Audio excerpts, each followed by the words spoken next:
Welcome back. Right now we're going to talk about the 3 most common mistakes that beginners do, or really any knitters. You don't have to be a beginner to do this mistake. So the first one I showed you earlier is adding a stitch. So that's where instead of bringing your knit work to the back when you first start, you add a stitch. And then you knit that, and then what will eventually happen is you'll start to have your knit work come into a V because you keep adding stitches. So to not do that is you make sure that when you're knitting, so that's even if you're knitting one side, purling the other, knitting one side, purling the other.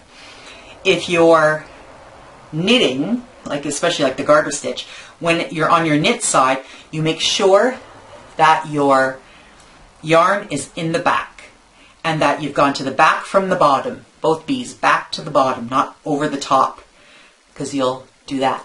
Okay, now this is the dreaded one that everybody hates, and everybody still does. Okay, so I'm knitting along.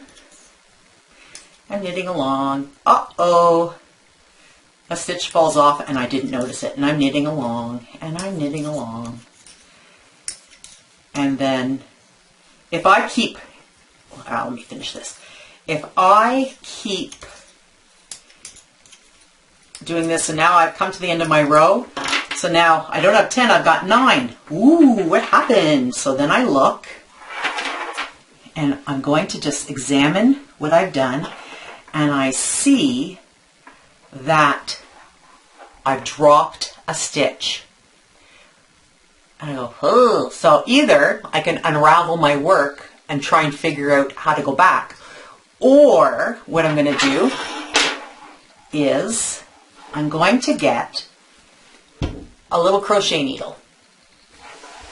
Okay. And I'm going to go down to where that stitch dropped. So there it is. There's that dropped stitch. And I'm going to pull that out. I'm going to make sure that I haven't separated my plies. Okay.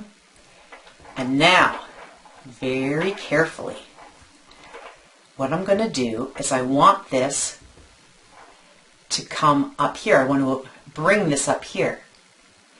So I'm going to go into the stitch on the top.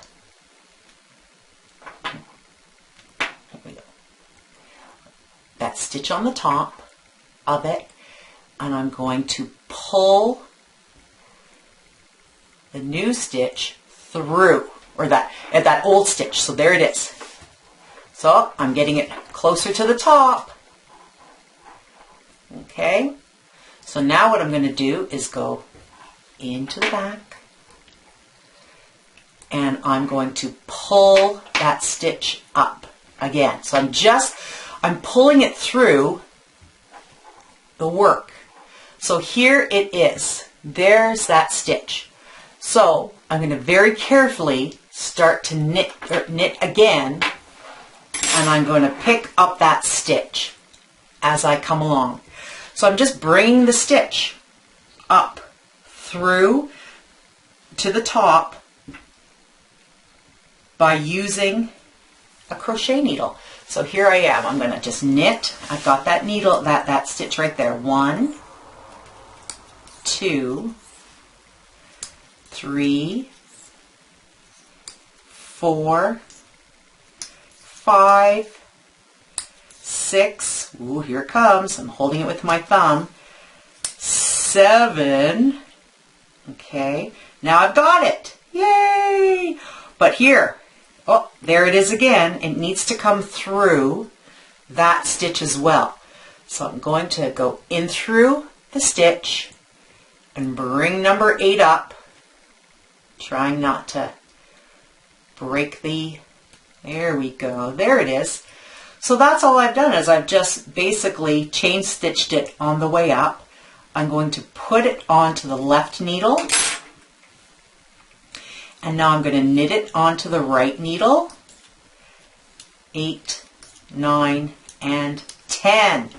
So I've dropped the stitch, and instead of going all the way back to go get it, I just used the knitting needle or the crochet hook just to bring it up through the top until I get where I want it, and I still have all my nice little bumps. It looks the same. It's very pretty. So that's mistake number 2. Mistake number 3 I've talked about a lot, and that is your tension.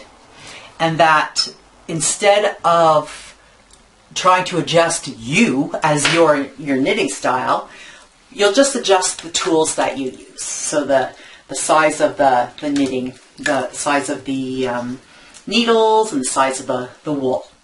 So those are the 3 major issues that beginner knitters go through.